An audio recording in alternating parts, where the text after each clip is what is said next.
Hello, तो कैसे हैं आप सब। आशा करते हैं अच्छे होंगे और आप लोगों की पढ़ाई भी बहुत भयंकर तरीके से, बहुत दमदार तरीके से चल रही होगी, क्योंकि बोर्ड एग्जाम्स एक एक दिन जो है करीब आता जा रहा है।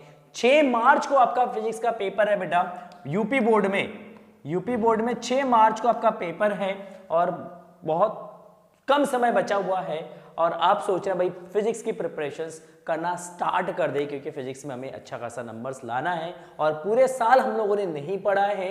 तो इस केस में हम क्या करें, कैसे हम फिजिक्स में बहुत अच्छा नंबर्स ला सकते हैं। तो उसके लिए एक ही गुरुमंत्र है अभी आप लोगों के लिए बेटा, वो है केबल और केबल वन शॉट वीडियोस देखिए। जितने भी इंपॉर्टेंट वीडियोस के इंपॉर्टेंट क्वेश्चंस है, उनके जो भी वीडियोस चैनल पे अपलोड हो रहे हैं, आप इंपॉर्टेंट क्वेश्चंस को सॉल्व करिए। जितने भी इंपॉर्टेंट न्यूमेरिकल्स है बेटा, इंपॉर्टेंट न्यूमेरिकल्स को सॉल्व करिए। जो टाइम आपका 2 महीने का है बेटा, ये केवल टाइम डेडिकेटेड होना चाहिए इंपॉर्टेंट क्वेश्चंस पे। Important questions, important numericals, important definitions, important derivations, इन पे फोकस होना चाहिए बस। जितना हो सके उतना इंपॉर्टेंट क्वेश्चंस की प्रैक्टिस करिए, जितना हो सके उतने इंपॉर्टेंट न्यूमेरिकल्स की प्रैक्टिस करिए। सर कहां से करेंगे इतने सारे इंपॉर्टेंट क्वेश्चंस जो इस बार बोर्ड एग्जाम्स 2025 में आने वाले, कहां से करेंगे। तो चिंता मत करो भैया, मैंने चैनल पे बहुत सारे ऐसे इंपॉर्टेंट क्वेश्चंस के वीडियोस अपलोड किए हैं, इंपॉर्टेंट डेरिवेशंस के वीडियोस अपलोड किए हैं। 100 मोस्ट इंपॉर्टेंट न्यूमेरिकल्स की सीरीज स्टार्ट कर दिया है, उसमें 3 या 4 पार्ट्स ऑलरेडी अपलोड हो चुके हैं चैनल पे। आप जाइए प्लेलिस्ट को विजिट करिए, देखिए उसमें 100 प्लस इंपॉर्टेंट न्यूमेरिकल्स की सीरीज में बेटा हम लोगों ने करीब 30 से 40 न्यूमेरिकल्स ऑलरेडी कर चुके हैं 3 सीरीज में, मतलब 3 वीडियो के अंदर, 3 पार्ट्स के अंदर। तो अगर आप लोगों ने नहीं देखा, आप जाओ उनको वीडियोस को देखिए। उस वीडियोस के अंदर जो क्वेश्चंस बताए जा रहे हैं, उन क्वेश्चंस को बहुत अच्छे तरीके से प्रैक्टिस करिए। जितना हो सके उतना प्रैक्टिस करिए, क्योंकि आपको लाना है बोर्ड एग्जाम्स में 95%। और इसके लिए आपको ढेरों सारे इंपॉर्टेंट क्वेश्चंस की प्रैक्टिस करना है। और इसी के कड़ी में बेटा मैं आप लोगों के लिए लेके आया हूं 50 मोस्ट इंपॉर्टेंट क्वेश्चंस का सॉल्यूशन पार्ट 5। कौन सा पार्ट है भाई? 5। 4 पार्ट ऑलरेडी भी इसके अपलोड हो चुके हैं, जिसमें करीब 30 से 40 क्वेश्चंस ऑलरेडी हम कर चुके हैं। हमारे करीब 15 से 20 क्वेश्चंस अभी और बचे हुए हैं, बाकी क्वेश्चंस हमने ऑलरेडी कर चुके हैं। अगर आप लोगों ने नहीं देखा है तो जाइए, जाके देखिए, जाके उन चारों पार्ट को देखिए। कहां मिलेगा वीडियो बेटा? सारे वीडियोस क्लास 12 फिजिक्स के प्लेलिस्ट के अंदर पड़ा हुआ है। क्लास 12 का जो फिजिक्स का प्लेलिस्ट है, उस प्लेलिस्ट के अंदर फिजिक्स के सारे वीडियोस हैं, वन शॉट है, इंपॉर्टेंट क्वेश्चंस है, न्यूमेरिकल्स है, सब कुछ उसी के अंदर। आप जाओ प्लेलिस्ट के एक वीडियो को उठाइए और सीक्वेंस वाइज सारे वीडियोस को देखिए, एक एक करके सारे वीडियोस को देखिए। जितने भी क्वेश्चंस उसके अंदर करवाया गया उनको लिखिए, प्रैक्टिस करिए, जितना हो सकता है उतना प्रैक्टिस करिए, क्योंकि बेटा प्रैक्टिस करेंगे तभी परफेक्ट बनेंगे। खाली आप लोग वीडियो देखेंगे, फोन ऐसे रख के वीडियो देख रहे हैं, बस आपको सोच रहे हैं कि यार मैंने तो सारा सब कुछ देख लिया है, मैं तो इस बार फिजिक्स में 95% फोड़ दूंगा। नहीं कर पाओगे, प्रैक्टिस करना पड़ेगा उसके लिए। अब वीडियो देखिए और उसके साथ अपने नोटबुक में लिखिए, वीडियो देखिए और उस क्वेश्चंस को अपने खुद से प्रैक्टिस करिए। जब तक आप खुद से प्रैक्टिस नहीं करेंगे तब तक बोर्ड एग्जाम्स में आप 95+ स्कोर नहीं कर सकते हैं। ठीक है, तो चलिए आज के इस वीडियो को शुरुआत करते हैं। और आप लोगों से रिक्वेस्ट है बेटा, वीडियो को एंड तक देखिएगा, हर एक क्वेश्चंस को प्रैक्टिस करिएगा, हर एक डेरिवेशंस को प्रैक्टिस करिएगा, हर एक डेफिनेशंस को याद करिएगा। एक नए वीडियोस जो है आप लोगों को लेके आने वाले हैं बेटा, एक नया वीडियो अपलोड होने वाला है जिसमें चैप्टर 1 से लेकर 14 तक जितने भी इंपॉर्टेंट डेरिवेशंस हैं उसका वन शॉट वीडियो आएगा बेटा। इंपॉर्टेंट डेरिवेशंस का वन शॉट वीडियोस आएगा चैनल पे, उसकी तैयारी स्टार्ट हो चुकी है। 1 से लेके 14 चैप्टर, स्टार्टिंग से लेके एंड तक जितने भी इंपॉर्टेंट डेरिवेशंस है बेटा, उन इंपॉर्टेंट डेरिवेशंस का एक वीडियो आने वाला है। डेडिकेटेड वीडियो रहेगा, करीब 7-8 घंटे का वीडियो रहेगा। अगर आप चाहते हो कमेंट सेक्शन में लिखो इंपॉर्टेंट डेरिवेशंस वीडियो या वन शॉट, आप कमेंट सेक्शन में लिखेंगे, डिमांड क्रिएट करेंगे, आपकी डिमांड फुलफिल होगी और आप लोगों के लिए हम ढेरों सारे कंटेंट्स लेके आएंगे इस चैनल पे, ताकि आप लोग अपनी प्रिपरेशंस को बहुत अच्छे तरीके से मैथमेटिक्स एनालिसिस के साथ कर सके। और आप अगर फर्स्ट टाइम मैथमेटिक्स एनालिसिस पे विजिट करें तो प्लीज चैनल को जरूर सब्सक्राइब करेगा, क्योंकि यहाँ पे मैं और तारक सर आप लोगों की मैथ्स और फिजिक्स की प्रिपरेशंस बहुत अच्छे तरीके से करवा रहे हैं। चलिए स्टार्ट करते हैं वीडियो को, और वीडियो को स्टार्ट करने से पहले हम आप लोगों से रिक्वेस्ट करते हैं बेटा, जिन बच्चों ने वीडियो को लाइक नहीं करा अभी तक, लाइक कर दो भाई, बिना कहे वीडियो को लाइक कर दिया करिए, बिना कहे वीडियो को लाइक कर दिया करिए भाई, बिना कहे वीडियो को लाइक कर दिया करिए, ठीक है। तो वीडियो को लाइक कर दीजिए, वीडियो को लाइक कर दीजिए। इस वीडियो में बेटा हमने 1500 लाइक का टारगेट रखा है, 1500 लाइक का टारगेट हम लोगों ने रखा है इस वीडियो में। तो 1500 लाइक्स जो है इस वीडियो में आ जाने चाहिए, 1500 लाइक्स जो है इस वीडियो में आ जाने चाहिए, ठीक है। चलिए स्टार्ट करते हैं। आज के सेशन का पहला क्वेश्चन लेते हैं। आज के सेशन का पहला क्वेश्चन है बेटा आपके स्क्रीन पे पहला क्वेश्चन दिए गए परिपथ में ज्ञात कीजिए। देखो क्वेश्चंस 2022 में भी आया है, 2023 में भी आया है और 2024 में भी आया है। 22, 23, 24 में कंटिन्यूअसली क्वेश्चन से रिपीट हुआ है। क्या कह रहा है क्वेश्चन आपसे कि संधारितीय प्रतिघात आपको निकालना, मतलब एक्सी का मान निकालना है, प्रेरकीय प्रतिघात मतलब एक्सएल का मान निकालना है, परिपथ की प्रतिबाधा निकालना है, जेड आपको निकालना है, धारा और वोल्टेज के बीच कालांतर निकालना, फाई आपको निकालना है, वोल्टेज का वर्ग माध्यमूल मान आपको निकालना है, ठीक है। 5 पॉइंट्स है, 5 मार्क्स का क्वेश्चन है।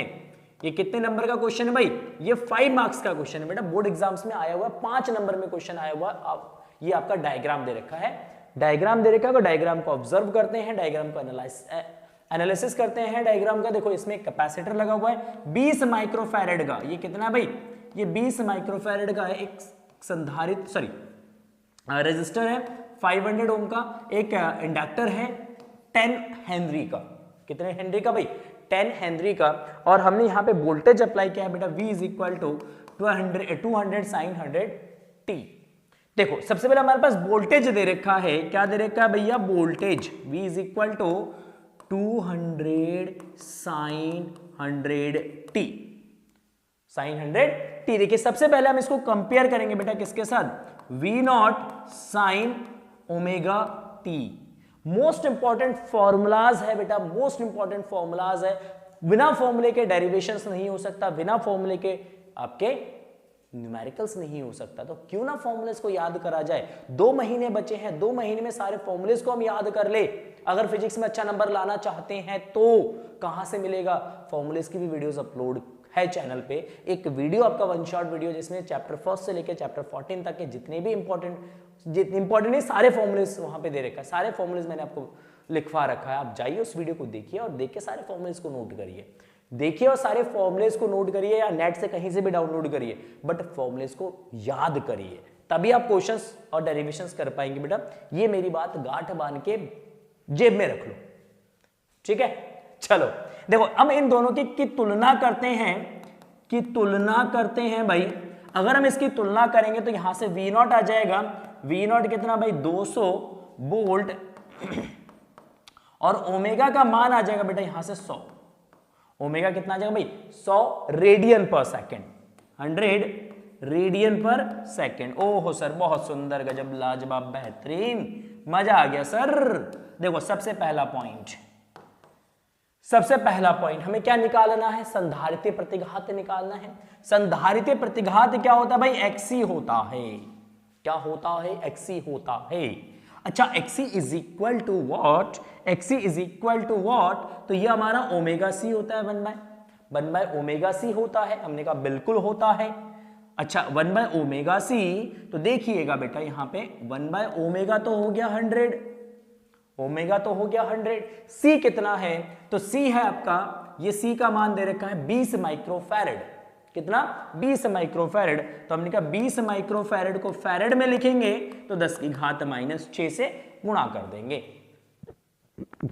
1 microfarad is equal to 10 to the power -6 farad. 1 microfarad is equal to 10 to the power -6 farad. तो -6 से हम मल्टीप्लाई कर देंगे। देखो हम इसकी गुणा कर देते हैं तो यह आ जाएगा 1/2 गुणा 10 की घात -6। देखिए 3 0 1 2 3 3 0 तो प्लस का 3 पावर ले लेंगे हम यहाँ पे।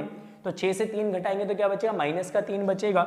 -3 बचेगा तो 1/2 गुणा 10 की घात -3, ये ऊपर चला जाएगा तो 10 की घात 3 हो जाएगा। 10 की घात 3/2, हमने कहा 10 की घात 3 का मतलब क्या भाई? 1000 तो 1000 बटा 2 से भाग करिएगा तो ये कितना आएगा 500 ओम। तो XC का मान कितना आ गया? तो XC का मान आ गया भाई 500 ओम, 500 ओम आ गया। ओहो सर बहुत बढ़िया। अच्छा इंडक्टर का वैल्यू कितना दे रखा है? इंडक्टर का वैल्यू दे रखा है 10। इंडक्टर मतलब प्रेरक या प्रेरकत्व का मान दे रखा है L कितना? 10 हेनरी। Oh sir 10 Henry. तो प्रेरकीय प्रतिघात क्या होगा? तो प्रेरकीय प्रतिघात सेकंड पॉइंट है भाई, सेकंड पॉइंट है। प्रेरकीय प्रतिघात ये हो जाएगा बेटा XL is equal to omega L। तो ओमेगा है आपका 100, L है आपका 10, तो ये आपका हो जाएगा 1000 ओम। कितना जाएगा? 1000 ओम आ जाएगा। तो धारितीय प्रतिघात आपका 500 हो गया और प्रेरकीय प्रतिघात जो है बेटा आपका हो गया 1000 ओम। थर्ड केस में आपसे क्या पूछा है? थर्ड केस में पूछा परिपथ की प्रतिबाधा। क्या पूछा भाई? थर्ड केस में आपसे पूछा परिपथ की प्रतिबाधा बता दीजिए। परिपथ की प्रतिबाधा ज्ञात कीजिए। तो परिपथ की प्रतिबाधा निकालेंगे, परिपथ की प्रतिबाधा निकालेंगे तो प्रतिबाधा Z बराबर होता है बेटा root of R square plus XL minus XC का होल स्क्वायर। अच्छा Z is equal to R का मान कितना? R का मान है 500, तो हमने कहा 500 का स्क्वायर प्लस XL कितना आया भाई? 1000, और XC का मान कितना आया था? 500। पीछे वाले पेज में है, दिखा देता हूं मैं आपको एक बार। देखो XC आपका कितना है? XC आपका 500 ओम है। कितना भाई? 500 ओम हो गया। तो ये 500 का होल स्क्वायर हो जाएगा। देखो 500 का स्क्वायर एज इट इज रख दो, प्लस 1000 में से 500 घटा देंगे तो बेटा 500 बचेगा, तो 500 का स्क्वायर। ओहो सर बहुत सुंदर। हमने कहा इन दोनों को जोड़ेंगे तो ये 2 गुणा 500 का स्क्वायर, 2 गुणा 500 का स्क्वायर। तो ये आपका जब 500 का स्क्वायर का रूट 500 आ जाएगा, ये 500 और ये जाएगा रूट 2। तो Z इज इक्वल टू क्या जाएगा? तो Z इज इक्वल टू जाएगा 500 रूट 2। क्या जाएगा? 500 रूट 2 ओम आ जाएगा। ये Z का मान हो गया। किसका मान हो गया भाई? Z का हो गया। ये Z निकल चुका है, Z निकल चुका है। कहां से निकला है भाई? इस फॉर्मूले से निकला है। नेक्स्ट क्या निकालना है हमें? तो नेक्स्ट हमसे पूछा है कि धारा तथा वोल्टेज के बीच कलांतर ज्ञात कीजिए। धारा और वोल्टेज के बीच में कितना कलांतर है ये आपको ज्ञात करना है। तो धारा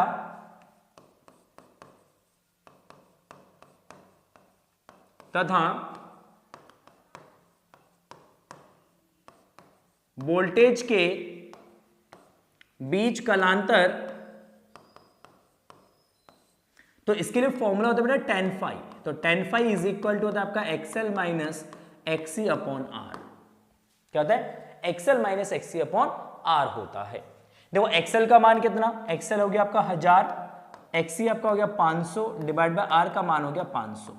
तो हमने कहा 1000 में से 500 घटाओगे तो 500 बटा 500, और 500 से 500 कट जाएगा तो 1 बचेगा, तो यहां से आपका tan phi हो जाएगा। tan phi is equal to 1, तो phi इज इक्वल टू हम लिखेंगे 45 डिग्री। मतलब धारा और वोल्टेज के बीच में जो कलांतर है, धारा तथा वोल्टेज के बीच में जो कलांतर है बेटा, ये कलांतर है आपका 45 डिग्री का, 45 डिग्री का। कितने का भाई? 45 डिग्री का। ओह सर बहुत सुंदर बहुत सुंदर। तो ये हो गया हमारा 4th पॉइंट। ठीक, नेक्स्ट आपका 5th पॉइंट बचा हुआ है, और 5th पॉइंट में आपसे पूछा है क्वेश्चन में, 5th पॉइंट में पूछा है भाई, क्या पूछा है? वोल्टेज का वर्ग माध्यमूल मान। वोल्टेज का वर्ग माध्यमूल मान। देखो वोल्टेज का वर्ग माध्यमूल मान क्या हो जाएगा? वोल्टेज का वर्ग माध्यमूल मान, वोल्टेज का वर्ग माध्य मूल मान। देखो वोल्टेज का वर्ग माध्यमूल मान होगा बेटा V R M S that is V naught by root 2। क्या होता है? वी नॉट बाय रूट 2 होता है, ये फॉर्मूला होता है। अच्छा वी नॉट का वैल्यू कितना है? क्या वी नॉट यहां पे 200 वोल्ट है? क्या वी नॉट का मान 200 है? अच्छा 200 उठा के रख दो, यहां पे 200 मान यहां पे उठा के रख दो, दिया जाए 200 तो 200 डिवाइड बाय √2, √2 से ऊपर नीचे गुणा कर देना बेटा, इसका परमीकरण कर देना, क्या कर देना भाई, परमीकरण कर देना, रैशनलाइज कर देना इसका। तो रैशनलाइज करोगे तो ये आपका 200 डिवाइड बाय √2 इंटू √2, अरे सॉरी √2 इंटू √2 2 हो जाएगा, ऊपर √2 बचेगा, इससे इसको डिवाइड करिएगा कितना 100, तो ये आपका जाएगा 100 √2 वोल्ट, क्या जाएगा 100 √2 वोल्ट हो जाएगा इसका आंसर। तो वोल्टेज का जो शिखर मान है वो आ जाएगा 100 √2 वोल्ट। बहुत ही बेहतरीन क्वेश्चन था, बहुत ही इंपॉर्टेंट क्वेश्चन है, इंपॉर्टेंट है, 3 साल से कंटिन्यू बोर्ड एग्जाम्स में आया है। तो आपको क्या लगता है 2025 में नहीं आएगा? कमेंट सेक्शन में लिखो, कमेंट सेक्शन में लिखो क्या 2025 में आपको लगता है क्वेश्चन रिपीट होगा? 2022 में आया, 2023 में आया, 2024 में आया, प्रोबेबिलिटी है आने की।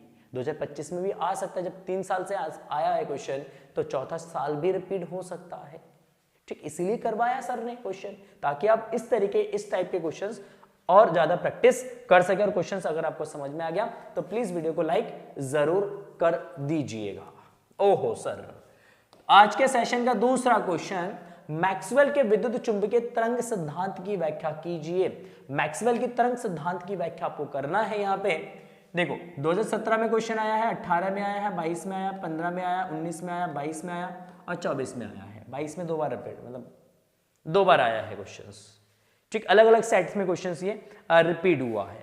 तो जल्दी से एक बार कमेंट सेक्शन में मैक्सवेल की जो विद्युत चुंबकीय तरंगों के लिए समीकरण है वो लिख दीजिएगा बेटा। 4 इक्वेशंस होते हैं, कौन कौन से इक्वेशंस होते हैं कमेंट सेक्शन में लिखिएगा जल्दी से। एक बार मैं जल्दी से पानी पी लेता हूँ, फिर उसके बाद मैं क्वेश्चंस करवाता हूँ। 1 सेकंड दीजिए मुझे।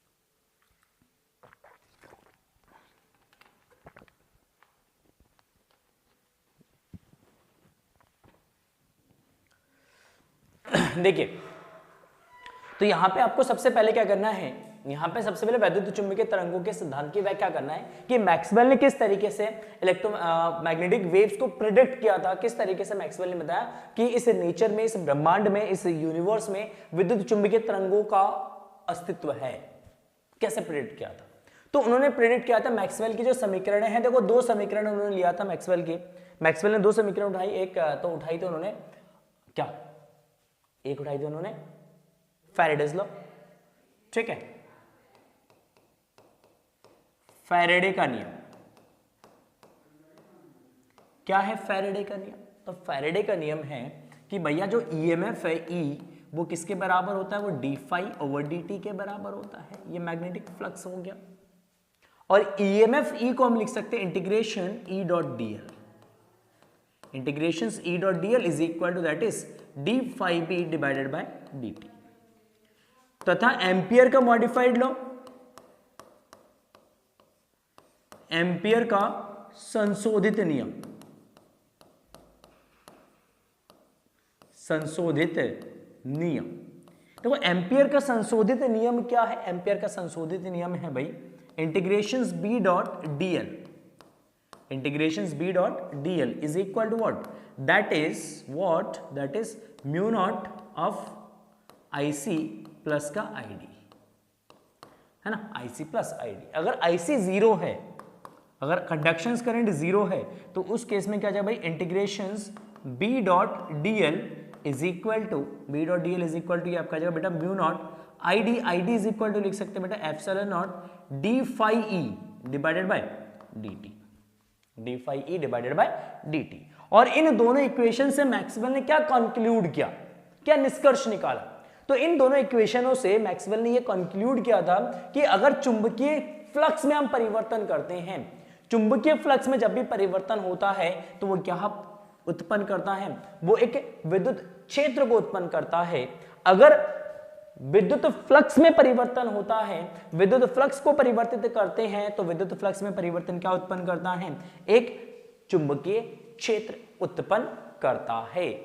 तो मैक्सवेल ने ये बोला कि भैया देखो, इस ब्रह्मांड में, इस यूनिवर्स में, इस नेचर में अगर हम इलेक्ट्रिक फील्ड को चेंज करेंगे तो वो एक वेरिएबल मैग्नेटिक फील्ड प्रोड्यूस करेगा, वेरिएबल मैग्नेटिक फील्ड बना देगा। और अगर मैग्नेटिक फील्ड में चेंज करेंगे, मैग्नेटिक फील्ड में परिवर्तित मतलब चुंबकीय क्षेत्र में परिवर्तन करेंगे, तो वो एक परिवर्तनशील विद्युत क्षेत्र को जन्म देगा। और ये एक दूसरे को बनाते रहेंगे और मीडियम में क्या करते रहेंगे भाई, ट्रैवल करते रहेंगे। तो यहां से उन्होंने निष्कर्ष निकाला कि अतः परिवर्तनशील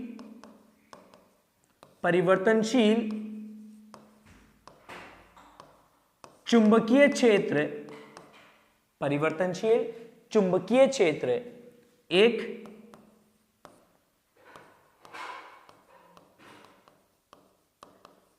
परिवर्तनशील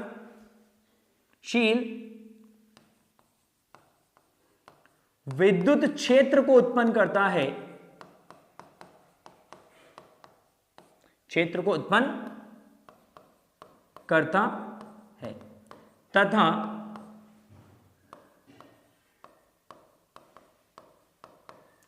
परिवर्तनशील विद्युत क्षेत्र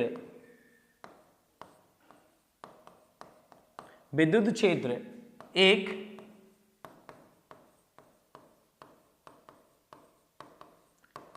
परिवर्तनशील चुंबकीय क्षेत्र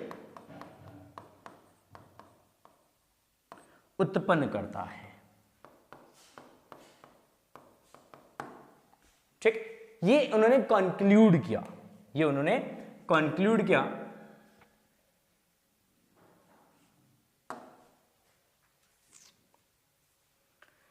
ये किसने कंक्लूड किया भाई, मैक्सवेल ने कंक्लूड किया। तो जब भी हम चुंबकीय क्षेत्र में परिवर्तन करेंगे तो एक परिवर्तनशील विद्युत क्षेत्र को जन्म देगा, और अगर हम विद्युत क्षेत्र में परिवर्तन करेंगे या विद्युत फ्लक्स में परिवर्तन करेंगे तो क्या करेगा, एक चुंबकीय क्षेत्र को उत्पन्न करेगा। और मीडियम में, माध्यम में वो एक दूसरे को उत्पन्न करते रहेंगे और मीडियम में क्या करते रहेंगे भाई, ट्रैवल करते रहेंगे। मीडियम में क्या करते रहेंगे, ट्रैवल करते रहेंगे। तो ये इसका बेसिकली एक्सप्लेनेशन है। ये क्या है भाई, इसका एक्सप्लेनेशन है। ठीक, चलिए आगे बढ़ते हैं नेक्स्ट क्वेश्चन में। ठीक, तो आप यहां से इसके एक्सप्लेनेशन में मैथमेटिकल इक्वेशंस और देन ये लिख सकते हैं। डेफिनेशन पूछता विद्युत चुंबकीय तरंगों की, तो फिर हम डेफिनेशंस भी लिख सकते थे। ठीक है, चलिए आगे बात करते हैं और नेक्स्ट क्वेश्चंस में मूव करते हैं।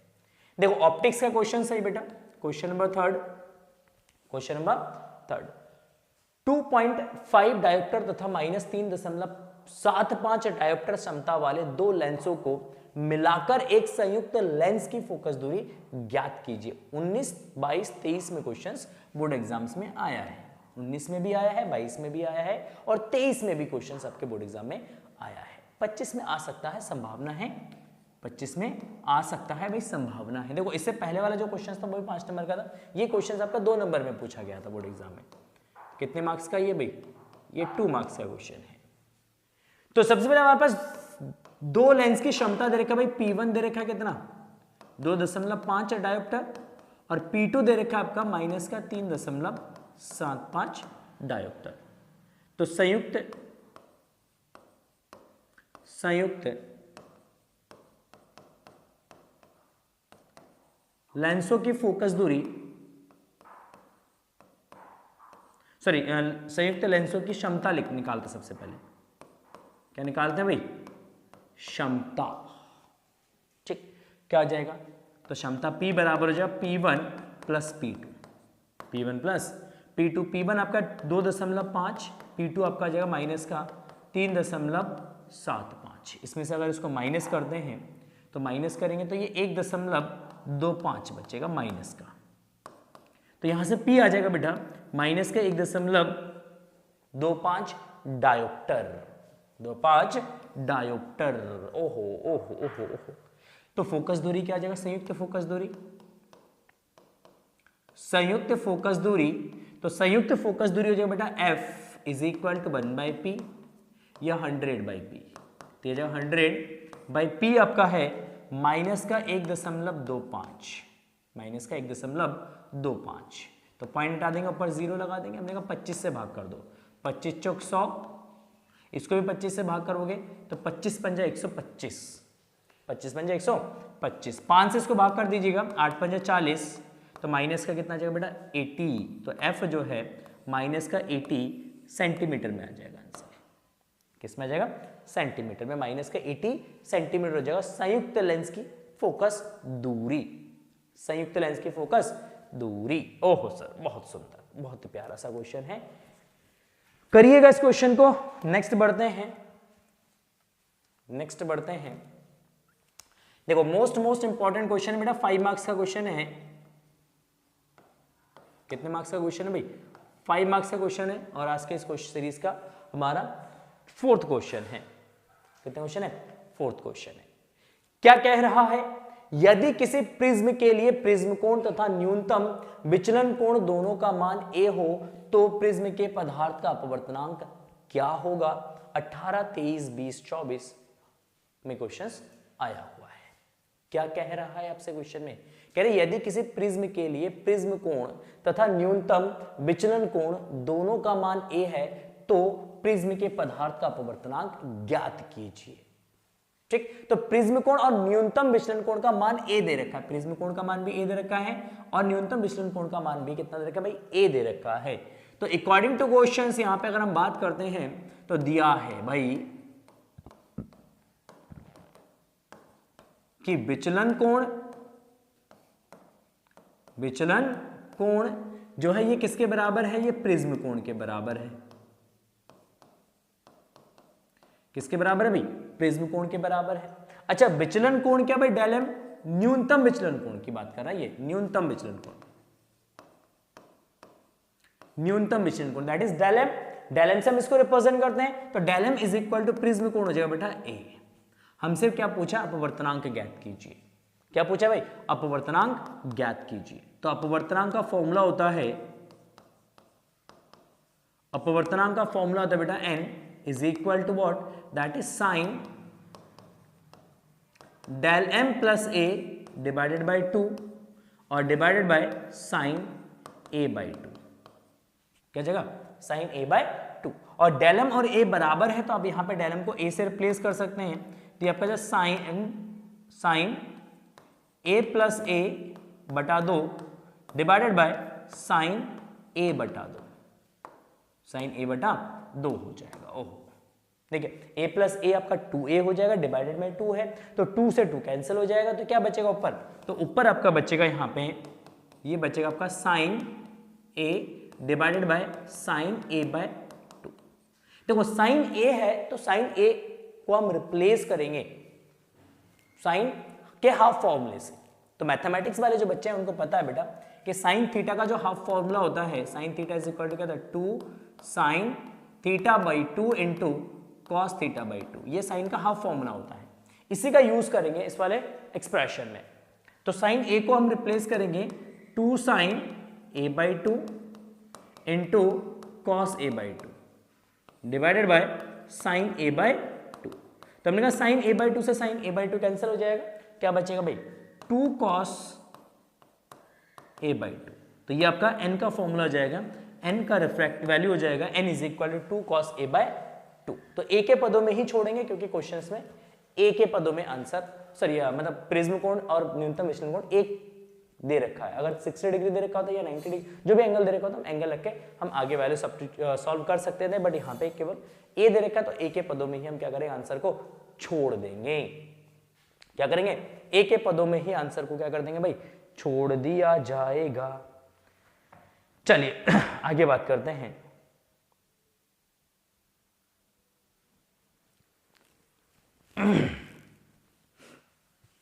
हमारा नेक्स्ट जो क्वेश्चन है बेटा, नेक्स्ट क्वेश्चन है क्रांतिक कोण तथा पूर्ण आंतरिक परावर्तन से क्या अभिप्राय है? सिद्ध कीजिए n is equal to 1/sin IC जहां संकेतों के सामान्य अर्थ है।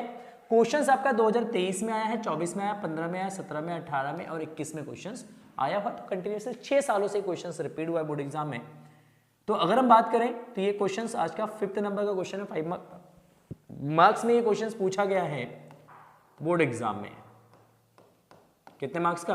लॉन्ग क्वेश्चन में पूछा गया, 5 मार्क्स में क्वेश्चन पूछा गया है। सबसे पहले आपको 2 डेफिनेशंस लिखना है यहां पे, क्रांतिक कोण और पूर्ण आंतरिक परावर्तन को एक्सप्लेन करना है विद डायग्राम। क्या कहना है? विद डायग्राम आपको इसको एक्सप्लेन करना है। तो देखो सबसे पहले यहां पे हमको लिखना पड़ेगा भाई क्रांतिक कोण की परिभाषा। क्रांतिक कोण की परिभाषा आपको लिखना है सबसे पहले कि क्रांतिक कोण है क्या, क्रिटिकल एंगल क्या है। तो क्रिटिकल एंगल के जो डेफिनेशन है जब हम लिखेंगे तो सिंपल सा इसका डेफिनेशन मैं लिख के दे रहा हूं आपको, बस जस्ट इसको याद कर लेना है और as it is board exam में आपको लिख के आना है। सिंपल सा डेफिनेशंस लिख के दे रहा हूं भाई क्रांतिक कोण का। संघन माध्यम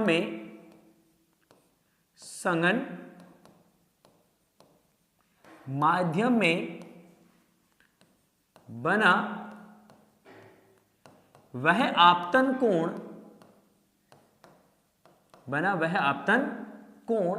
जिस पर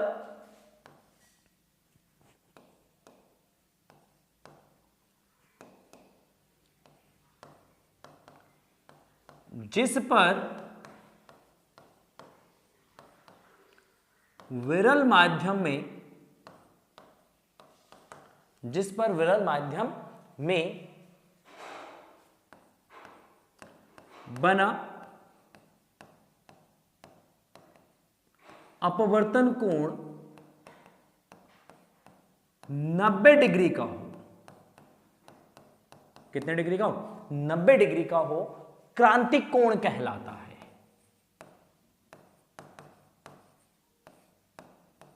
क्रांतिक कोण कहलाता है। ठीक है, क्या कहलाता है भाई? क्रांतिक कोण कहलाता है। तो संघन माध्यम में बना वह आपतन कोण जिस पर विरल माध्यम में बना अपवर्तन कोण 90 डिग्री का हो, क्रांतिक कोण कहलाता है। उसको हम क्या बोलते हैं? क्रिटिकल एंगल बोलते हैं। तो देखो सिंपल, अगर आप संघन माध्यम में से प्रकाश किस में जा रहा है भाई? विरल माध्यम में जा रहा है। प्रकाश संघन माध्यम है और संघन माध्यम से किस में जा रहा है भाई? विरल माध्यम में जा रहा है। तो संघन माध्यम में बना, देखो ये संघन माध्यम से प्रकाश किस में जा रहा है भाई? विरल। ये हमारा संघन माध्यम है, ये संघन माध्यम है भाई, ये विरल माध्यम है। क्या है? ये विरल माध्यम है। तो संघन से विरल में जा रहा है, तो उस केस में अगर अपवर्तन कोण कितने डिग्री का होता है भाई? अपवर्तन कोण अगर 90 डिग्री का है तो इस कोण को हम सिंपली क्या बोलेंगे? यहां पे जो आपतन कोण होगा, इस आपतन कोण के मान को ही हम क्या बोलेंगे भाई? क्रांतिक कोण बोलेंगे। क्या बोलेंगे भाई? क्रांतिक कोण बोला जाएगा। ओहो सर, बहुत सुंदर। हमने कहा अगर ये आपतन कोण क्रांतिक कोण से ज्यादा हुआ, अगर हम यहां पे एक अभिलंब डालते हैं, क्या डालते हैं भाई? एक अभिलंब डालते हैं, और अगर इस संघन माध्यम में आपतन कोण अगर क्रांतिक कोण से ज्यादा हुआ, ज्यादा क्रांतिक आपतन कोण का मान ये आई है बेटा, और ये आई ग्रेटर है किससे? IC से, क्रांतिक कोण से ये ज्यादा है, तो उस केस में क्या होता है? प्रकाश जो है वो उसका अपवर्तन ना होकर प्रकाश का क्या होता है? परावर्तन हो जाता है। प्रकाश इसी माध्यम में क्या होता है बेटा? वापस लौट आता है। तो और इस घटना को हम क्या बोलते हैं बेटा? इस घटना को हम पूर्ण आंतरिक परावर्तन कहते हैं। क्या कहते हैं? इसको पूर्ण आंतरिक परावर्तन कहा जाता है। ओह सर, बहुत सुंदर। क्या बोला जाएगा? पूर्ण आंतरिक परावर्तन बोला जाएगा। ठीक, तो यहां पे इसकी डेफिनेशन लिखेंगे, पूर्ण आंतरिक परावर्तन की डेफिनेशन लिखेंगे। तो पूर्ण आंतरिक परावर्तन, पूर्ण आंतरिक परावर्तन। देखो पूर्ण आंतरिक परावर्तन की परिभाषा क्या लिखते हैं? तो पूर्ण आंतरिक परावर्तन की परिभाषा हम यहां पे लिखेंगे, यदि संघन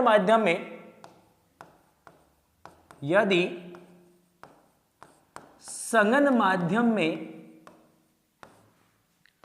बना आपतन कोण I क्रांतिक कोण से अधिक है, क्रांतिक कोण IC से अधिक है, तो प्रकाश उसी माध्यम में उसी माध्यम में वापस लौट आता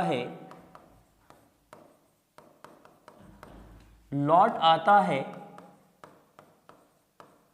प्रकाश की इस घटना को, प्रकाश की इस घटना को पूर्ण आंतरिक परावर्तन कहते हैं। पूर्ण आंतरिक परावर्तन कहते हैं। ठीक, तो यदि संघन माध्यम में बना आपतन कोण आईसी आपतन कोण क्रांतिक कोण आईसी से अधिक है तो प्रकाश उसी माध्यम में, मतलब उसी संघन माध्यम में क्या होता है, वापस लौट आता है। प्रकाश की इस घटना को क्या बोलते हैं, पूर्ण आंतरिक परावर्तन कहते हैं। ये हमारा पूर्ण आंतरिक परावर्तन की डेफिनेशन है। तो सबसे पहले क्रांतिक कोण की डेफिनेशन लिखेंगे, डायग्राम बनाएंगे और पूर्ण आंतरिक परावर्तन की परिभाषा यहां पे लिखेंगे। अच्छा, नेक्स्ट हमें सिद्ध करना है कि सिद्ध कीजिए कि n is equal to 1/IC, n is equal to 1/IC, ये प्रूफ करना है। तो जब प्रकाश का अपवर्तन हो रहा है तो उस केस में हम क्या करेंगे, स्नेल्स लॉ यूज करेंगे। अतः स्नेल के नियम से अगर हम स्नेल का नियम यूज करते हैं बेटा, तो स्नेल का नियम क्या होता है बेटा, sine IC divide by sine I upon sine R is equal to sine I upon sine R is equal to, देखो sine I upon sine R is equal to क्या होगा, तो प्रकाश कहां जा रहा है भाई, संघन माध्यम से विरल माध्यम में जा रहा है। तो संघन माध्यम को मान लेते हैं ये दूसरा मीडियम है, संघन माध्यम जो है हमारा ये सेकंड मीडियम है, ये सेकंड मीडियम है, ये फर्स्ट मीडियम है। तो प्रकाश जो है वो सेकंड से किस में जा रहा है भाई, फर्स्ट में जा रहा है। तो सेकंड के सापेक्ष प्रथम का क्या निकालेंगे हम, अपवर्तनांक लिखेंगे यहाँ पे। सेकंड के सापेक्ष मतलब द्वितीय के सापेक्ष प्रथम का क्या निकालेंगे भाई, हम अपवर्तनांक लिखेंगे। तो यहाँ पे इसको लिखा जाएगा 2μ1। तो दूसरे माध्यम के सापेक्ष प्रथम माध्यम का अपवर्तनांक, क्योंकि प्रकाश दूसरे माध्यम से किस में जा रहा है, प्रथम माध्यम में जा रहा है। यदि हम बात करें, यदि I जो है अगर ये IC के बराबर है, I किसके बराबर है भाई, IC के बराबर है, तो R किसके बराबर हो जाएगा बेटा, तो R आपका 90 हो जाएगा। जब I क्रांतिक कोण के बराबर होगा तो उस केस में अपवर्तन कोण क्या हो जाएगा, 90 डिग्री का हो जाएगा। तो R जो है वो 90 डिग्री के बराबर हो जाएगा। अब यहाँ पे 2μ1 को हम लिख सकते हैं 1/1μ2, क्या लिख सकते हैं इसको, 1μ2 लिखा जा सकता है। तो अगर हम यहाँ पे इन सारे वैल्यूज को स्नेल्स लॉ में सब्स्टिट्यूट करते हैं, स्नेल्स लॉ में सब्स्टिट्यूट करते हैं तो ये आपका जाएगा अतः sine IC upon sine 90 is equal to what, 1/1μ2। अच्छा, sine IC divide by sine 90 आपका 1 हो जाएगा, इज इक्वल टू 1/1μ2। तो 1μ2 क्या हो जाएगा आपका, 1μ2 इज इक्वल टू 1/साइन IC, क्या हो जाएगा, साइन IC। यही हमें क्या करना था भाई, प्रूफ करना था। 1μ2 इज इक्वल टू 1/साइन IC इति सिद्धम, क्या लिख देंगे लास्ट में, इति सिद्धम। ओहो सर, बहुत सुंदर, बहुत प्यारा सा, बहुत बढ़िया सा क्वेश्चन है। ठीक है, क्लियर है, ये हो गया हमारा डेरिवेशन। तो इतना अगर आप लिख आएंगे बोर्ड एग्जाम में बेटा, डेफिनेटली 5 मार्क्स आपको मिल जाएंगे, पूरे मार्क्स मिलेंगे। 1 नंबर इसके हो गए, 1 नंबर इसके हो गए, 1 नंबर डायग्राम के हो गए और 2 नंबर आपके इस डेरिवेशन के हो गए। तो कुल मिला के 5 नंबर आपको हर एक पार्ट्स के मिल जाएंगे। ठीक है, चलिए बात करते हैं दूसरे क्वेश्चन के। नेक्स्ट क्वेश्चन, तो देखिए नेक्स्ट क्वेश्चन यहाँ पे हमारे पास है क्वेश्चन नंबर 6। ये भी आपका 5 मार्क्स का क्वेश्चन बोर्ड एग्जाम में पूछा गया है। आज के इस वीडियो में 5 मार्क्स के क्वेश्चन ही हम लोग डिस्कस कर रहे हैं।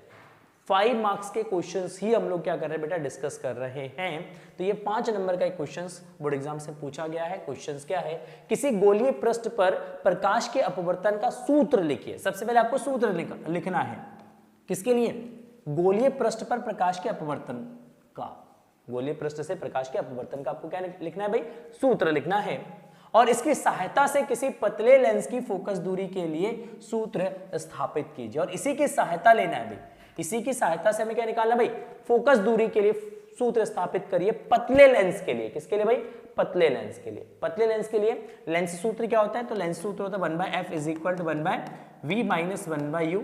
इसी को ड्राइव करना है अपवर्तन का सूत्र यूज करके। तो सबसे पहले आपको क्या लिखना है बेटा? सबसे पहले आपको लिखना है अपवर्तन का सूत्र और देन उसके बाद हम ड्राइव करेंगे। ठीक है, चलिए बहुत बढ़िया।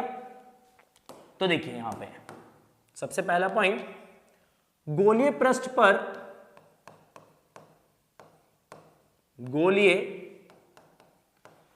पर प्रकाश के अपवर्तन का सूत्र क्या होता है? तो अपवर्तन का सूत्र होता है 1/v minus n1 divided bye, ऐसे लिखो इसको, देखो n2 divided by v minus n1 divided by u is equal to that is n2 minus n1 divided by r1। तो आता है n1 अपॉन या n2 divided by v minus n1 divided by u is equal to n2 minus n1 divided by r लिखते हैं, r1 नहीं लिखेंगे, हम r लिखेंगे।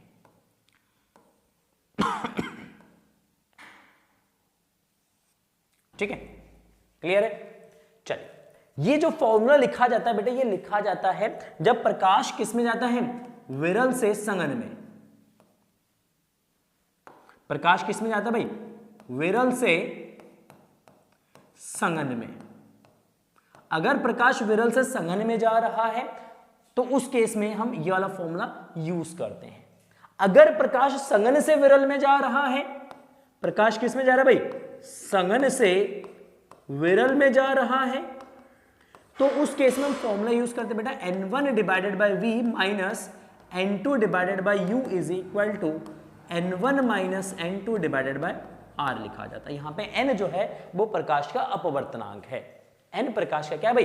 अपवर्तनांक है। तो सबसे पहले ये अपवर्तन का सूत्र हो गया संघन से विरल के लिए और विरल से संघन के लिए, दोनों के लिए हमने फॉर्मूला लिख दिया। स्लाइटली डिफरेंस होता है फॉर्मूला, ये याद रखिएगा बेटा।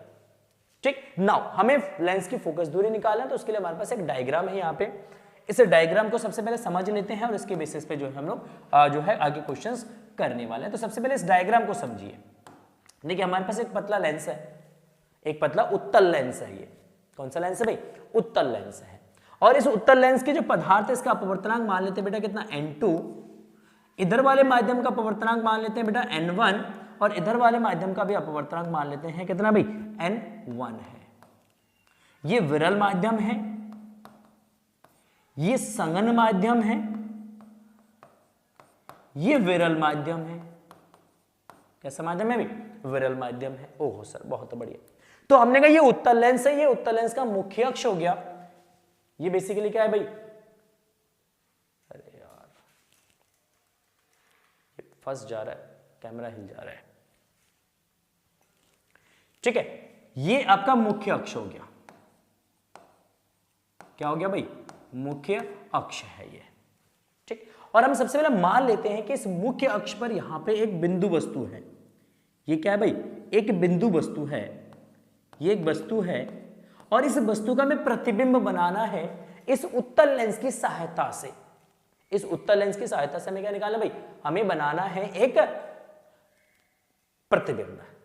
तो हमने कहा एक प्रकाश की किरण ले लो मुख्य अक्ष से, इसी मुख्य अक्ष को एक प्रकाश की किरण मान लो, तो ये सीधे निकल जाएगा। तो मुख्य अक्ष से जो प्रकाश की किरण जाएगा भाई वो सीधे निकल जाएगा, वो चला जाएगा आर पार, सीधे जाएगा। क्यों? क्योंकि ये इसके ऑप्टिकल सेंटर से जा रहा है। ये इसका ऑप्टिकल सेंटर हो गया O'। हमने एक दूसरी प्रकाश की किरण आपतित कर लो आप इस बिंदु पर। जैसे प्रकाश इस बिंदु पर आपतित होगा, क्योंकि प्रकाश विरल से किसमें जा रहा है? संघन में जा रहा है, तो ये अपने पथ से विचलित होगा और अभिलंब की तरफ झुक जाएगा। तो यहां से हमने इस प्रकाश की किरण को क्या कर दिया? अभिलंब की तरफ झुका दिया। ये प्रथम पृष्ठ है, ये दूसरा पृष्ठ है। अब जैसे ही दूसरे पृष्ठ से प्रकाश बाहर आएगा, तो अगर आप अज्यूम करो, मान लो एक बार के लिए कि यहां पे दूसरा पृष्ठ नहीं होता, तो ये प्रकाश की किरण सीधे आके इस बिंदु पर प्रतिच्छेद करता, तो इसका मतलब इस प्रथम पृष्ठ का एक प्रतिबिंब बनेगा इस बिंदु पर, जिसको हमने नाम दिया बेटा I'। बट लेकिन इस बिंदु से यहां से प्रकाश की किरण जैसे ही विरल माध्यम में आएगा, क्योंकि ये संघन से विरल में जाएगा तो ये अपने पथ से विचलित होगा, नहीं तो इसका पथ ये होता, बट इस पथ से ये विचलित होगा और अभिलंब की तरफ झुक जाएगा, ये और डाइवर्स हो जाएगा। जब ये डाइवर्स होगा तो यहां से प्रकाश की किरण सीधे आके वो इस बिंदु पर प्रतिच्छेद करेंगे, तो इस बिंदु पर आपका एक अंतिम प्रतिबिंब बनेगा। क्या बनेगा? अंतिम प्रतिबिंब बनेगा। तो हमने कहा ये वस्तु है, इस वस्तु का इस प्रथम पृष्ठ के द्वारा जो प्रतिबिंब बनेगा वो आई डैश पर बनेगा, और इस द्वितीय प्रतिबिंब के द्वारा इस आई डैश का जो प्रतिबिंब बनेगा वो आई पर बनेगा। मतलब कहने का मतलब ये है बेटा कि प्रथम पृष्ठ के लिए ये वस्तु है और ये प्रतिबिंब है, और दूसरे पृष्ठ के लिए ये वस्तु हो जाएगा और ये हमारा प्रतिबिंब हो जाएगा। अरे क्या हुआ बेटे, क्या हो गया ये? ठीक, दूसरे पृष्ठ के लिए ये आपका वस्तु हो जाएगा और ये इसका क्या हो जाएगा भाई? प्रतिबिंब हो जाएगा। तो इस O का हमने डिस्टेंस कंसीडर किया, यहां से U, I तक का जो डिस्टेंस है उसको हमने कंसीडर किया V, और O से हमने डिस्टेंस कंसीडर किया, that is the I dash. ये आपका C1 हो गया, इसकी डिस्टेंस यहां से मान लो कितना भाई? R1। ये आपका C2 हो गया, मान लो ये इसका C2 है, और यहां से इसके डिस्टेंस मान लो कितना भाई? R2। ठीक है, तो पहले पृष्ठ के लिए हम अपवर्तन का सूत्र यूज करेंगे, दूसरे पृष्ठ के लिए अपवर्तन का सूत्र यूज करेंगे, दो इक्वेशंस बनेंगे और दोनों इक्वेशंस को क्या कर देंगे? हम जोड़ देंगे। तो यहां पे देखते हैं भाई, नाउ दूसरा पार्ट यहां से स्टार्ट होता है क्वेश्चन का। दूसरा पार्ट में हम लिखेंगे, ड्राइव करेंगे, डेरिवेशंस करेंगे। अतः लेंस के प्रथम पृष्ठ के लिए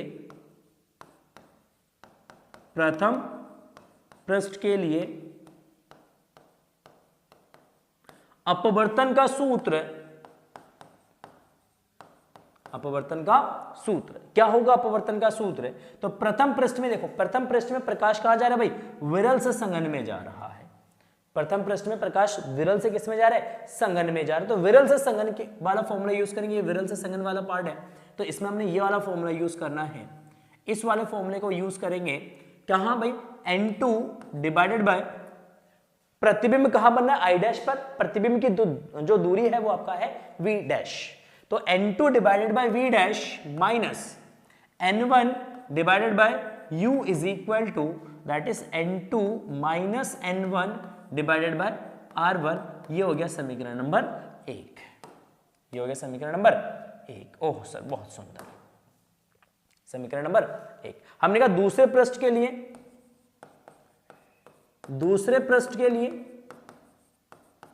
अगर हम दूसरे पृष्ठ की बात करते हैं तो देखो, दूसरे पृष्ठ में जो प्रकाश है वो संघन से किस में जा रहा है भाई? विरल में जा रहा है। प्रकाश संघन से किस में जा रहा है? विरल में जा रहा है। तो संघन से विरल में जा रहा है, तो ये वाला फॉर्मूला यूज करेंगे, संघन से विरल वाला फॉर्मूला यूज करेंगे। और दूसरे पृष्ठ के लिए आपका वस्तु ये हो गया आई डैश और प्रतिबिंब हो गया आपका आई। तो वस्तु की दूरी जो है वो V डैश यूज करेंगे, प्रतिबिंब की जो दूरी है वो हम V यूज करेंगे। ठीक है ना? तो दूसरे पृष्ठ के लिए जो आपका फॉर्मूला बनेगा, ये आपका बनेगा N1 divided by V minus N2 divided by U की जगह हम क्या लिखेंगे बेटा? V डैश लिखेंगे। क्या लिखेंगे? V dash is equal to आपका जो है N1 minus N2 divided by R2। N2 minus N1 N1 minus N2 divided by R2 use करेंगे। ये हो गया हमारा समीकरण नंबर 2। और इन दोनों समीकरणों को क्या कर देंगे? हम आपस में जोड़ देंगे। दो समीकरण बन गए, इन दोनों समीकरणों को क्या करेंगे? आपस में जोड़ेंगे। ओहो सर, बहुत बढ़िया, बहुत जब सुंदर, लाजवाब, बेहतरीन। ओहो सर, मजा आ गया। चलो, बहुत बढ़िया। तो यहां पे क्या लिखेंगे? अतः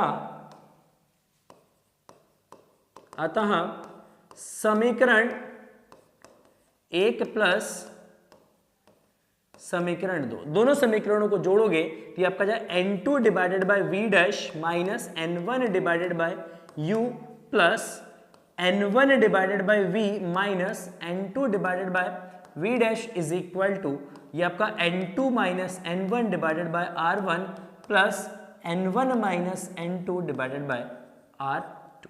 देखो, ये वाले टर्म क्या हो जाएगा? आपस में कैंसल आउट हो जाएंगे, तो इनको आप कैंसल आउट कर दो।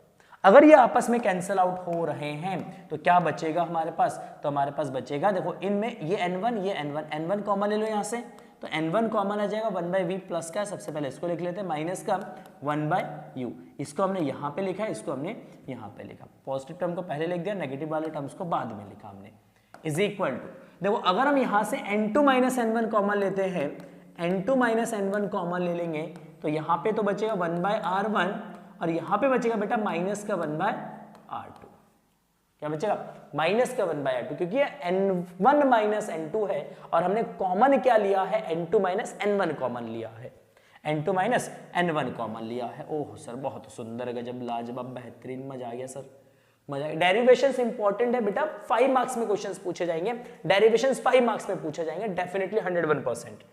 ठीक, इस n1 को उठा के इसके डिवाइड में भेज देना, तो 1/v is equal to 1/v minus 1/u is equal to, ये आपका जो n2 minus n1 divided by n1 और ये आपका जो बेटा 1/r1 माइनस 1/r2, तो हम इसको लिख सकते हैं 1/v minus 1/u is equal to, देखो ये n2 divided by n1 minus n1 divided by n1 लिखेंगे हम इसको, और ये आ जाएगा बेटा आपका 1/r1 माइनस 1/r2, तो n2 डिवाइडेड बाय n1, देखो n1 से n1 कैंसिल हो जाएगा, n2 बाय n1, तो इसको हम लिखेंगे 1n2, क्या लिखा जाएगा इसको 1n2 माइनस का 1 और ये आपका जो 1/r1 माइनस 1/r2, तो ये हो गया हमारा 1/v माइनस 1/u। तो अब यहाँ पे हम कंपेयर करते हैं, मान लेते हैं, यहाँ पे हम मान लेते हैं बेटा, यदि अगर u कहां पर है, इंफिनिटी पर है, वस्तु कहां है, वस्तु इंफिनिटी पर रखा हुआ है, अनंत दूरी पर रखा हुआ है, अगर वस्तु अनंत दूरी पर है तो प्रतिबिंब कहां बनेगा, तो प्रतिबिंब इसका f पर बनेगा, इसके फोकस पर बनेगा। तो हमने कहा यहाँ पे वैल्यू रिप्लेस कर दो, यहाँ पे वैल्यू रिप्लेस करोगे, इसको ले लो इक्वेशन नंबर 3, तो यहाँ पे वैल्यू रिप्लेस करोगे तो क्या आएगा 1/v minus one by infinity is equal to 1n2 minus 1/r1 minus 1/r2, one by infinity हो जाता है 0, 1/इंफिनिटी हो जाएगा 0, ये 0 हो जाएगा, तो 1/v is equal to 1n2 minus 1n2 minus 1/r1 minus 1/r2, 1/r1 minus 1/r2 हो जाएगा, सॉरी 1/v नहीं, ये 1/f है, हम v को f से रिप्लेस करेंगे ना, v को किससे रिप्लेस करेंगे, f से, तो ये आपका f, ये भी आपका क्या है भाई f हो जाएगा।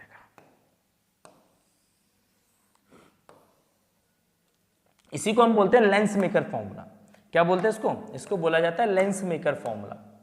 यह है लेंस मेकर सूत्र है, यह है समीकरण नंबर 4, तो समीकरण 4 और 3 को कंपेयर कर दो, 4/3 से, देखो समीकरण 4 और समीकरण 3 को अगर हम कंपेयर करते हैं, ठीक, तो कंपेयर करोगे तो LHS, सॉरी इसका RHS बराबर है, देखो ये RHS और ये RHS ये आपस में बराबर है, तो ये कैंसिल आउट हो जाएंगे, तो LHS को हम आपस में क्या कर सकते हैं, बराबर कर सकते हैं, तो ये आपका जो 1/v minus 1/u is equal to 1/f, अगर दोनों को कंपेयर करेंगे बेटा तो यहाँ पे हमें एक इक्वेशन मिलेगा, यहाँ पे हमें एक इक्वेशन मिलेगा, क्या इक्वेशन मिलेगा, तो यहाँ पे हमें इक्वेशन मिलेगा 1/v minus 1/u is equal to 1/f, और यही हमारा लेंस सूत्र है, यही पतले लेंस का सूत्र है, यही हमारा पतले लेंस का क्या है बेटा सूत्र है। इसी को ड्राइव करना था, 1/v minus 1/u is equal to 1/f derive करना था, इसी फॉर्मूले को ड्राइव करना था, ठीक। तो इतना जस्ट आपको करना है, जल्दी से स्क्रीनशॉट ले लीजिएगा अगर आपको जरूरत है, और बाकी एक बार देख लीजिए जल्दी से।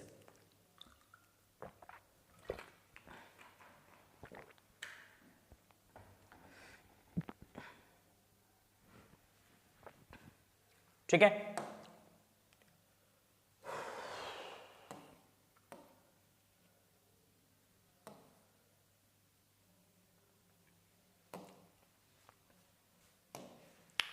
देखिए नेक्स्ट क्वेश्चन हमारा क्वेश्चन नंबर 7, ये भी आपका 5 मार्क्स में क्वेश्चन पूछा गया बोर्ड एग्जाम में।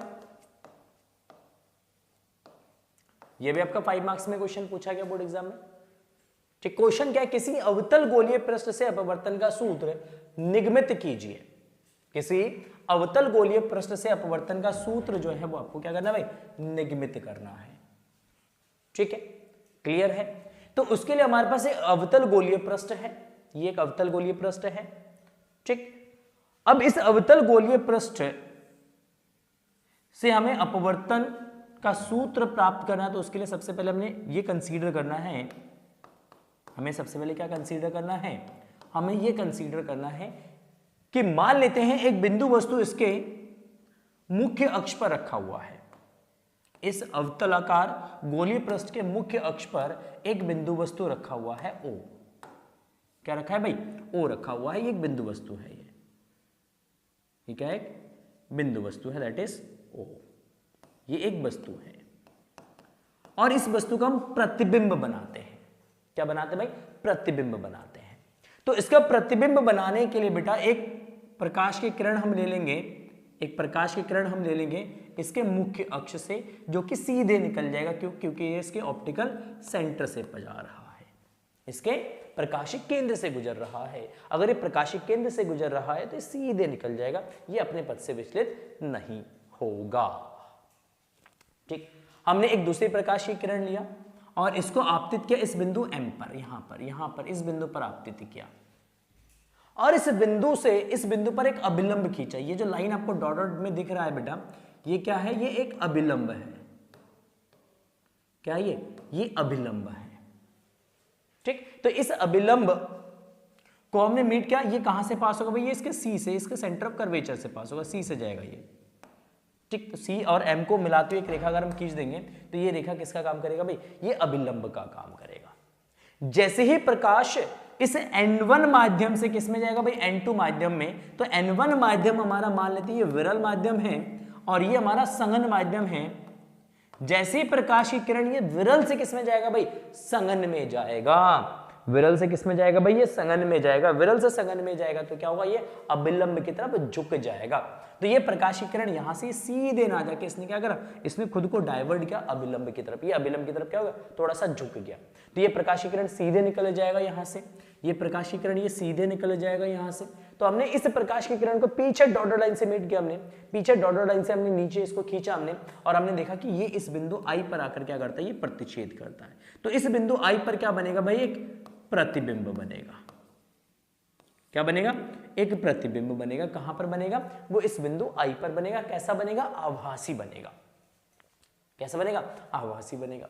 हमने इस बिंदु M से एक अभिलंब डाल दिया इस प्रिंसिपल एक्सिस पे N, तो MN हमारा क्या है भाई, एक दूसरा अभिलंब है, जो कि हमने बिंदु M से इस प्रिंसिपल एक्सिस जो है, ये जो आपका क्या कहते हैं मुख्य अक्ष है, इस मुख्य अक्ष पर हमने एक लंब डाल दिया। जो वस्तु है, इस वस्तु की दूरी हमने मान लिया U, जो प्रतिबिंब है, प्रतिबिंब की दूरी हमने मान लिया V, और जो सेंटर ऑफ कर्वेचर इसकी दूरी हमने मान लिया बेटा R। ठीक, विरल माध्यम का अपवर्तनांक N1, संघन माध्यम का अपवर्तनांक आपका N2 है। ठीक, और वस्तु जहां पर रखा हुआ, यहां पे आपका अल्फा कोण बन रहा है, ये कोण अल्फा है, ये वाला कोण आपका बीटा है, और ये वाला कोण आपका क्या है भाई, गामा है। क्या है, गामा है। ठीक, अच्छा, ये अभिलंब है। अभिलंब और आपतित प्रकाश के बीच में जो कोण बना हुआ है, इस कोण को क्या बोलेंगे भाई, आपतन कोण, दैट इज I। क्या है भाई, ये I है। अभिलंब और अपवर्तित किरण के बीच में यहां पे जो कोण बनेगा बेटा, इसको बोलेंगे अपवर्तन कोण R। तो अगर ये कोण R है, देखो ये इस तरीके से दो लाइन है, ये अगर ये R है तो ये वाला कोण भी क्या हो जाएगा बेटा, R हो जाएगा। शीर्षाभिमुख कोण बोलते हैं हम इसको। तो अगर ये वाला कोण R है तो ये वाला कोण भी क्या हो जाएगा आपका, R हो जाएगा। ये भी हमारा R हो जाएगा, ये R है तो ये भी R हो जाएगा। ओहो सर, बहुत सुंदर, गजब, लाजवाब, बेहतरीन। हमने कहा ये सारे एंगल्स भी हमने शो कर दिया इस डायग्राम में। अब हमें यहां पे लगाना है बहिष्कोण की प्रॉपर्टी। क्या लगाना है, बहिष्कोण की प्रॉपर्टी। ठीक, तो त्रिभुज OMC में, OMC इस वाले त्रिभुज में अगर हम बहिष्कोण की बात करें तो गामा बहिष्कोण है। गामा जो है ये बहिष्कोण, किस किस के बीच का बहिष्कोण है, तो ये अल्फा और इस I का बहिष्कोण है। तो हम यहां पे लिख सकते हैं gamma is equal to I plus alpha. तो हमने कहा यहां से I निकाल लो, तो I is equal to gamma minus alpha हो जाएगा, समीकरण नंबर 1। त्रिभुज IMC दूसरा त्रिभुज ले लेंगे भाई IMC, तो ये I हो जाएगा, ये M हो जाएगा, ये आपका C हो जाएगा। इस वाले त्रिभुज में भी देखेंगे तो गामा हमारा बहिष्कोण है, किन दोनों एंगल का, तो ये बीटा और R का, ये R एंगल है और ये बीटा एंगल है, तो इन दोनों का बहिष्कोण हो जाएगा आपका गामा। तो हमने कहा gamma is equal to what, gamma is equal to R plus beta. तो हमने कहा यहां से R निकाल दो तो R इज इक्वल टू जाएगा गामा माइनस बीटा। अब हम यहां पे स्नेल का नियम लगा देते हैं। क्या लगाते हैं भाई, स्नेल का नियम लगाते हैं। तो स्नेल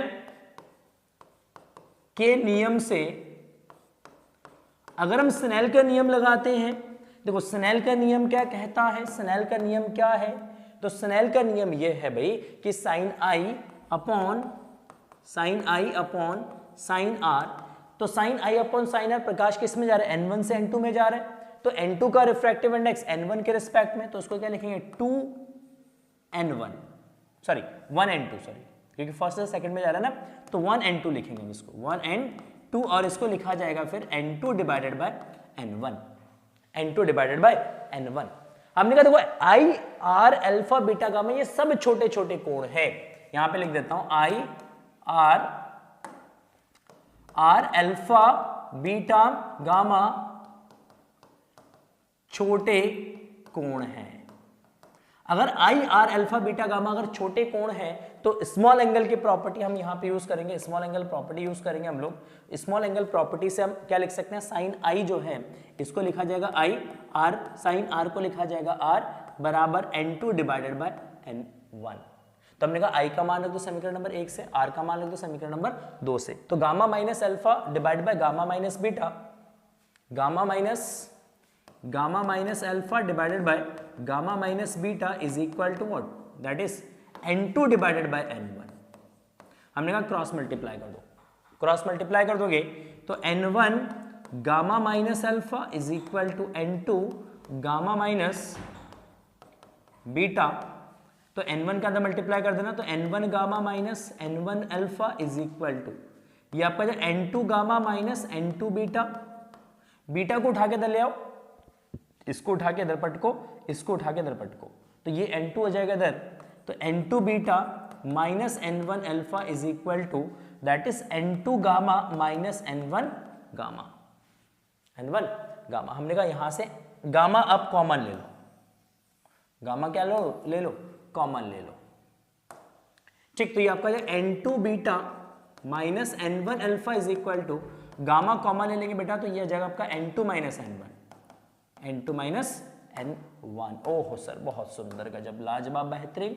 अभी हमने कॉन्सेप्ट इंट्रोड्यूस किया था कि अल्फा बीटा गामा बहुत छोटे कोण हैं। अगर अल्फा बीटा गामा बहुत छोटे कोण हैं तो हम इसको क्या लिख सकते हैं, तो हम इसको लिख सकते हैं n2 tan beta minus n1 tan alpha is equal to tan gamma bracket में n2 minus n1, n2 minus n1। Oh sir बहुत बढ़िया। तो n2 tan beta minus n1 tan alpha is equal to tan gamma n2 minus n1 हो जाएगा। अब tan alpha tan beta tan gamma का मान क्या होगा, पीछे ट्राइंगल से हम निकालते हैं, इस वाले ट्राइंगल से निकालते हैं। देखो अगर मैं यहां पे tan अल्फा का मान निकालूं, क्या निकालूं भाई, tan अल्फा, तो tan अल्फा किसके बराबर होगा, मान लो ये हाइट हमारा कितना है h है, तो tan अल्फा कहां पर है भाई, ये है अल्फा, तो tan अल्फा क्या हो जाएगा, परपेंडिकुलर अपॉन बेस इसका यहां तक की जो डिस्टेंस ये आपका u है, तो ये आपका जगह बेटा h अपॉन माइनस का u। अगर मैं tan बीटा की बात करूं तो tan बीटा क्या हो जाएगा यहां से, तो tan beta again perpendicular upon इस वाले ट्रायंगल का यूज करेंगे, ये पूरा ट्रायंगल यूज करेंगे हम, ये ट्रायंगल यूज करेंगे, तो परपेंडिकुलर अपॉन बेस मतलब h अपॉन क्या जाएगा, h अपॉन v, ये आपका जाएगा h अपॉन माइनस का v, और tan गामा जो है ये आपका हो जाएगा, देखो ये गामा एंगल है तो हम ये वाला ट्रायंगल यूज करेंगे, इस वाले ट्रायंगल की बात करेंगे, तो इस वाले ट्रायंगल में ये हमारा परपेंडिकुलर हो गया, ये हमारा बेस हो गया, तो बेस क्या जगह आपका r हो जाएगा, परपेंडिकुलर क्या जगह आपका h हो जाएगा, है ना, तो ये आपका जाएगा h अपॉन माइनस का r। इन सब का वैल्यू उठा के समीकरण नंबर कौन सा मान होता है, 1 मान लो उसको या 2 मान लो, जो भी है, यहां से उठा के इस वाले समीकरण में वैल्यू रख दो, तो n2 tan बीटा आपका h अपॉन क्या हो गया बेटा, माइनस का v minus n1 upon tan alpha हो गया बेटा h अपॉन माइनस का u is equal to 10 gamma हो गया बेटा h अपॉन माइनस का r और n2 माइनस n1।